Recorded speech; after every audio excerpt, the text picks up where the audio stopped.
రాయించుకున్నారు. సెల్ఫ్లో ఏమి లేవు, సెల్ఫ్లో ఏమి లేవు సామాన్లు. ఏమైపోయినాయి బిల్డింగ్లు అంతా ఏమైపోయినాయి, ఇంట్లో సామాన్లు కూడా ఏమి లేవు.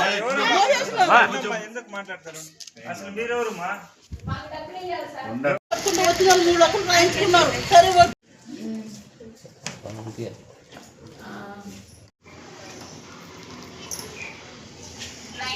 ఇల్లు బాత్రూమ్ పగలు కొట్టినారు, అది కూడా కొట్టండి.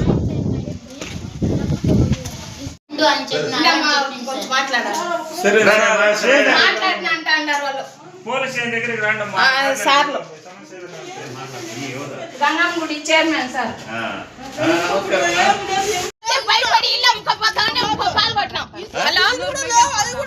ఎవరు ఏమన్నా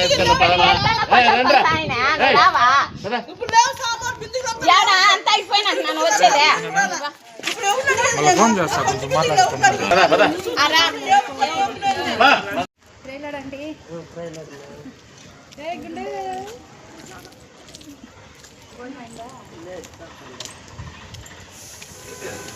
అదే వాళ్ళు వచ్చి ఇంట్లో ఉండేసి బేగం పగలు కొట్టి దొంగసాటికి బేగం పగలు కొట్టి ఇంట్లో ఉన్నారు. మేము వచ్చి ఎత్తేసినాను. నేను తీసుకున్నాను 20 రూపాయలు వడ్డీ, 5,000కి 50,000కి వారానికి 5,000 వడ్డీ కట్టినాను కొన్ని రోజులు. మళ్ళీ 10 రూపాయల వడ్డీ కూడా కట్టినాను. దానికి వడ్డీ కట్టే కాకపోతే వేరే వాళ్ళ దగ్గర వడ్డీ తీసి మళ్ళీ ఆ వడ్డీ కట్టి అట్లా 3 లక్షలు రాయించుకున్నారు పోలీస్ స్టేషన్లో. ఇస్తానని నొప్పుకున్నాం మేము. ఇస్తానని నొప్పుకుంటే ఇంకా టైం ఉంది, టైం ముందే పోలీస్ స్టేషన్లో ఆర్డర్ ఇచ్చినారు. బేగలు పగలు కొట్టు పో, ఇంట్లో ఉండని చెప్పినారు. సంసారం ఉన్న ఇంట్లోకి వచ్చి కాపురం ఉన్నారు. ఇప్పుడు వాళ్ళు ఎట్లా చెప్పండి, మీరే న్యాయం చెప్పండి. నేనే ఇవ్వనని చెప్పట్లేదు కదా, ఇస్తానంటున్నాను. ఇప్పుడు కోర్టుకు వేసినాము, నేనే కడతాను. ఆయమ్మ అప్పు ఆ అప్పుకి సంబంధం లేదు. ఆయమ్మ దగ్గర కవిత దగ్గర తీసుకున్న డబ్బు నేనే కట్టాలి, నాకే హక్కు, నాకే సంబంధం. ఆ అప్పు ద్వారా ఏం తీసుకున్నాడో ఆ అప్పు కట్టుకుంటాడు. చెప్పండి. నా పేరు చంద్రశేఖర్. నేను బీసీ కాలనీలో కాపురం ఉండాలి, ఇల్లు కట్టుకున్నాను. నా ఇల్లు నేను డబ్బు ఇవ్వాలని చెప్పి దౌర్జన్యంగా వచ్చి బీగాలు పగలగొట్టి నా ఇంట్లో ఉన్నాను. నేను ఇంట్లో కాపురం ఉన్నాను. కానీ బీగాలు కాపురం ఉన్నానని చెప్పి నేను పోలీసు కంప్లైంట్ ఇస్తే పోలీసు వాళ్ళు దాని గురించి పట్టించుకోలేదు. మేము వాళ్ళకి ఇచ్చే డబ్బు మీ కాపురం ఉన్నా అంటారు. నేను నా వల్ల అది చేసేది కాకుండా కోర్టుకు పోయినాను. కోర్టు నుంచి ఆర్డర్స్ వచ్చినా కానీ వాళ్ళు ఇల్లు ఖాళీ చేయలేదు. నాది ఇల్లు, నా డబ్బు ఇచ్చేసుకోవాలని. కానీ నేను ఆమెకు అప్పు లేదు, కానీ నా ఇల్లు ఖాళీ చేయమని అడిగితే వాళ్ళు చేయలేదు. ఆడవాళ్ళు నేనేం చేయలేకపోయాను. కాబట్టి నాకు న్యాయం చేయాలని నేను కోరుతున్నాను. ఇంటి కవిత ఇంటి బీగాలు కవిత పగలగొట్టి వాళ్ళు దౌర్జన్యంగా ఆ ఇంట్లో ఉండారు కాపురం. ఆ ఇంట్లో కాపురం కూడా ఉన్నాను. అన్ని సామాన్లు అట్లా ఉన్నాయి. చెప్పట్లేదే, ఇస్తాను. నాకు మొగుడు లేడు, బిడ్డలు లేరు. ఏదో అన్నం వేస్తున్నా 3 చచ్చిపోయిన కాడి నుంచి. ఇది కూడా చెడ తీసినారు. ఇప్పుడు కొడతారంటున్నాను. ఇప్పుడు అంగడి పెట్టుకున్నాను, అంగడిలో సంపాదించి మీరు కూడా కొద్ది డబ్బులు ఇవ్వండి, నేను కట్టేస్తానని ఒప్పించినాను. నన్ను కొడతారంట ఇప్పుడు వాళ్ళు. నాకన్నది ఎవరు అనుకోమని దిక్కులేదు. నేనేమి ఇవ్వనంటున్నాను, ఇస్తానంటున్నాను కదా. టైం తీసుకున్నాం కదా, ఇంకా 2-3 రోజులు ఇంకా చూడాలి కదా. నాకేం డబ్బు బంగారం లేదు, ఇంట్లో సంసారం ఉంది కదా. ఎట్లా పగలు కొడతారు? ఇప్పుడు ఏ గిన్నె పోయినా ఏ గుడ్డు పోయినా నేను ఎవరిని అడుక్కోవాలి? ఇప్పుడు నేను నాకు ఎవరు తీసి దిక్కులే గుట్టు ముక్క. అప్పు చేసేసిన నా కర్మ కాలి, నా నెత్తి మీద ఏదో ఉంది, అప్పు చేసేసినాను. ఒప్పుకున్నాను కదా, కడతాను. ఏదో కొద్ది కడతాము. పోలీస్ కంప్లైంట్ ఇచ్చినాము. పోలీస్ స్టేషన్లోనే 3 సార్లుగా టైం తీసుకున్నాము. ఈ నెల లాస్ట్ వరకు టైం ఉంది మేడం. వీళ్ళకి అడుక్కున్నాను నేను. ఏడో అడిగి పెట్టినారు కూడా కడదామని. ఈలోగా ఎంతలోనే వచ్చి ఈ పని చేసినారు మేడం. ఎంత పరువు తీసినారు తెలుసునా? ఎట్లా బతికేది ఇప్పుడు? ఎంత పరువు తీసినారు వీళ్ళు. ఇప్పుడు డబ్బులు వదిలేస్తారా మీరు? ఎట్లా తీసినారా? మరి మీరు ఇట్లా చేస్తారు కదా. అంగడి పెట్టినాను మేడం, ఏదో కొంత సంపాదించి కడదామని అంగడి పెట్టినాను. అంగడి పెడితే అంగడి దగ్గరికి వచ్చి కూడా ఎట్లా పరువు తెలుసునా? నెలకు 10,000 ఆయన కూడా వడ్డీ కట్టుకుంటూ వచ్చాను. ఒక నెల లేట్ అయింది అనుకో, 10,000కి మళ్ళీ 560 రూపాయలు పైన వేసుకొని తీసుకుంటుంది. అబద్ధాలు అని చెప్పరా? సూర్యనారాయణ నన్ను అబద్ధాలు చెప్తే నేను 2 సంవత్సరాలు కట్టలేదు. అంతకుముందు 2 సంవత్సరాలు వడ్డీ కట్టినాను బాగాను. ఈ ఎఫ్కి అసలు టైం కానీ కట్టలేదు. ఈ ఎఫ్కి అసలు టైం కానీ కట్టలేదు. ఎందుకంటే నాకు ఎవరు రూపాయి ఇచ్చేవాళ్ళు లేరు. ఏదో పనికి పోయేవాడు. అబద్ధాలు 4 సంవత్సరాలు అవుతుంది. 4 సంవత్సరాలు అవుతుంది. 2 సంవత్సరాలు కట్టినాను. 2 సంవత్సరాలు కట్టలేదు వడ్డీ. నేను 2 సంవత్సరాలుగా వడ్డీ కట్టలేదు. అంతకుముందు కట్టినాను. నా పేరు బుజ్జమ్మ, నా భర్త చంద్రశేఖరు. గంగాదేవి అనే ఆమెతో సావాసం ఉంది. ఇక్కడ మేము ఆమెని సరే ఇంక మా ఆయన తప్పు చేసినాడు అనే దాంతో మేము బిడ్డలు నేను సర్దుకొని ఇల్లు కట్టుకుందామంటే ఆమెకు మేము ముందుగా డబ్బులు ఇచ్చిన్నాము. ఆమె ఏం చేసింది, సరే మీరు నాకు ఇచ్చినారు కదా, మీరు చెడిపోకూడదు, నా జీవితాంతం నన్ను చూడండి అని చెప్పి ఇల్లు వచ్చి మా ఆయన పేరు పైన రాసిచ్చింది సార్. అది రాసినప్పుడు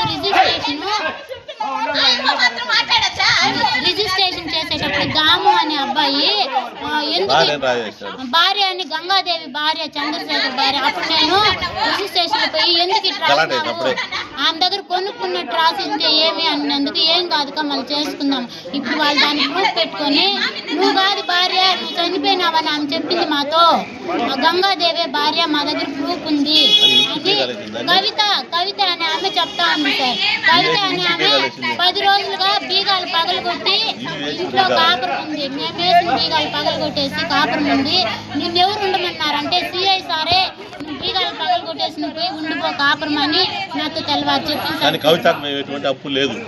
మేము అప్పు లేదు, మా ఆయన ఎవరికైతే అప్పు ఉన్నాడో వాళ్ళకి అక్షరాలతో ఈ రోజు కాకపోయినా మేము అప్పు కడతాం సార్. వాళ్ళ అప్పు వాళ్ళకి మేము తీసుకున్న వాళ్ళని మోసం మేము చేయము. ఈ రోజు కాకపోయినా వాళ్ళ కాళ్ళు ఏళ్ళు పెట్టుకుని సంవత్సరం అనేది 2-3 ఏళ్ళకి కూడా వాళ్ళ అప్పుని మేము కడతాం సార్. మా ఇల్లు నా హ్యాండ్ ఓవర్ కావాలా, ఇల్లు నాకు కావాలా. నేను 2,20,000 చీటీలు 5 చీటీలు వేసి నెలలో 20,000 వడ్డీ చీటీ కడతాను. మళ్ళా సంఘంలో ఎత్తిచ్చి నేను ఇంటికి కడగాల నుంచి డబ్బులు ఇచ్చినాను. ఇంకొకసారి మా అక్క వాళ్ళు ప్రూఫ్ ఉన్నారు, తెచ్చుకోవాలంటే చూపిస్తాను. 5 లక్షలు అప్పు తెచ్చినాను. నంగిలి సార్ మా అక్క వాళ్ళు అక్కడి నుంచి 5 లక్షలు అప్పు తీసుకున్నాను. ఆమె అప్పు కట్టాలంటే ఇక్కడే సురేష్ అని ఆయనకి కూడా అప్పు కట్టాలంటే నేను అక్షరాల 2,60,000 ఇచ్చినాను ఆయనకి. మొన్న కూడా ఒకరికి 1,00,000 రూపాయలు ఇచ్చినాను.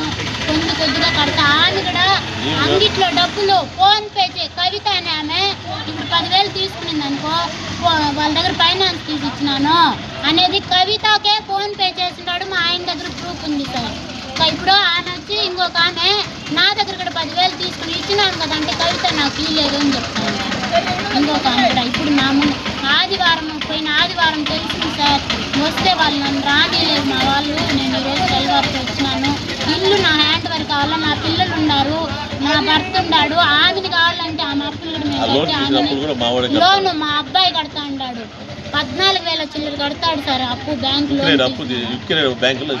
కట్టాలని తీసినాము అప్పులు కడదామని. అంత లోపల మా ఇంట్లోనికి యాక్సిడెంట్ అయింది. ఆమెకు సంఘంలో ఉంటే కొంచెం అప్పు కట్టినాము 2 లక్షల దాకా. మిగతా డబ్బులు 4 లక్షల దాకా మా ఇంట్లోనికి యాక్సిడెంట్ ఇక్కడ ఎముక ఇరిగిపోయింది సార్. దానికి ఖర్చు పెట్టుకున్నాము, చేసినాము. అప్పులు కొంచెం కడతాం సార్. 10 ఏళ్ళైనా వాళ్ళ అప్పులు వాళ్ళకి ఇస్తాం సార్. ఇప్పుడైతే ఒకేసారి నేను ఇప్పుడే పెట్టంటే నేను పెట్టలేను సార్. నా పిల్లలు ఉన్నారు, నా భర్తను, ఆమెను కూడా మేము వదలము.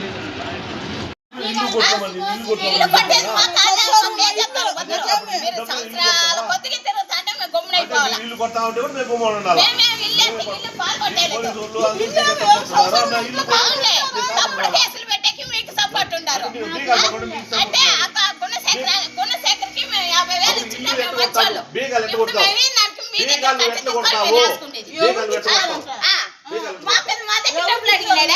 మా దగ్గర డబ్బులు అడిగినా మేము ఏం పట్టాలి మీ దగ్గర తప్పు సాక్ష్యం పెట్టినాడు.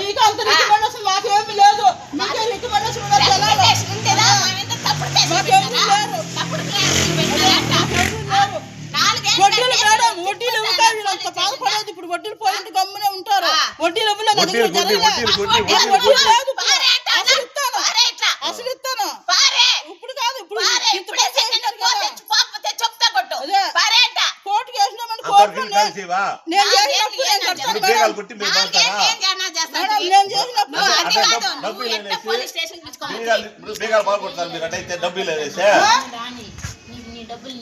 మేము ఒకే మాట ఇప్పుడు కదా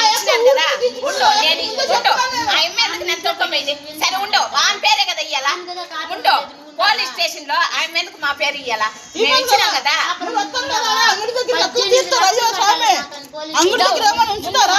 సరే నాదే తప్పు కూడా ఉన్నాయి. డబ్బు ఇచ్చినాం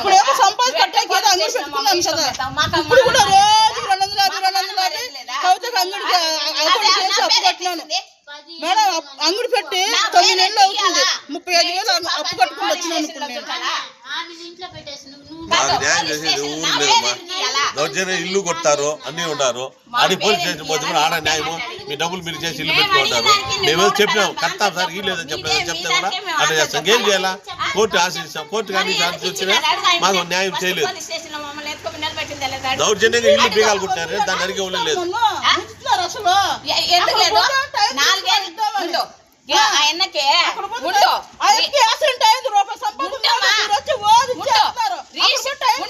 రిజిస్టర్ చేసుకునేకి టైం తీసుకున్నావు. లోన్ తీసుకునేకి టైం తీసుకున్నావు. అన్నిటికీ టైం తీసుకున్నావు. ఇప్పుడు ఆఖరికి మా మీదే కేసులు వేసేసివి, మమ్మల్ని పోలీస్ స్టేషన్ లో పెట్టేసివి. ఇది ఎక్కడ అన్యాయమో? ఎక్కడ న్యాయమో అంట. ఎందుకు పోలీస్ స్టేషన్ చేసినావు? అడిగితే సమాధానం చెప్పాలా? అడిగిన దానికి మమ్మల్ని పెట్టేసలా? మాకు మాన మర్యాద లేదా? మాన మర్యాద లేదా? వడ్డీ ఎన్నేళ్ళండి? 4 ఏళ్ళు. 4 ఏళ్ళు రూపాయి కొట్టింటే నీ కాదు చెప్తా కొట్టించుకుంటా. 4 ఏళ్ళు. 4 ఏళ్ళు చెప్పుకుంటూ కొట్టు. 4 ఏళ్ళు ఒక రూపాయి ఇవ్వలేదు. రిజిస్టర్ చేయాలా, లోన్ పెట్టాలా, రిజిస్టర్ చేయాలా, యాక్సిడెంట్ అయింది. ఎవరికి ఇచ్చారా?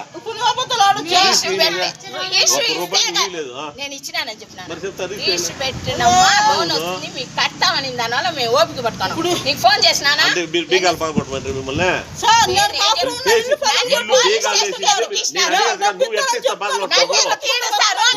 డబ్బు నా దగ్గర తీసుకొని నా మీద పోలీస్ స్టేషన్ బీగాలు కొట్టిన తర్వాత ఫస్ట్ పోలీస్ స్టేషన్ లో డబ్బు గురించి కంప్లైంట్ ఇచ్చింది ఎవరు? ఫస్ట్ కంప్లైంట్ ఇచ్చింది ఎవరు? ఫస్ట్ కంప్లైంట్ ఎవరు ఇచ్చింది? కంప్లైంట్ ఎందుకు ఇచ్చిన? డబ్బు ఇచ్చి మేము పోలీస్ స్టేషన్ కి రావాలా? డబ్బులు ఇచ్చి మేము పోలీస్ స్టేషన్ కి రావాలా అంట. మరి ఎంత కేసు ఇస్తుంది అబ్బా? ఆయమ్మ నువ్వు చెప్పినావా? ఫస్ట్ డబ్బుకి ఎందుకు కేసు ఇచ్చినారు? డబ్బు మా దగ్గర తీసుకొని 4 ఏళ్ళు టైం మా దగ్గర తీసుకొని మా మీద కేసు వేస్తే ఎట్లా? మరి నువ్వు 4 ఏళ్ళు ఏం చేస్తాంటివి? 4 ఏళ్ళ నుంచి ఏం చేస్తాంటివి? సరే మేము మా డబ్బు ఇస్తే మేము ఈ రోజే కూడా పోతాం. ఎక్కడ పోతామా? డబ్బునా? ఫస్ట్ కేసు వేస్తారు కదా. కోర్టులో తీసుకుందాం. మేము ఎందుకోసమా? కోర్టులో కేసు ఎందుకు వేసి? కోర్టులో కేసు ఎందుకు వేసి? పోలీసులు పనుకుంటున్నారు మేడం, చూడండి బాగా పనుకుంటున్నారు. మరి ఏం చేయాలా? కోర్టు చేయకపోతే ఏం చేయాలి?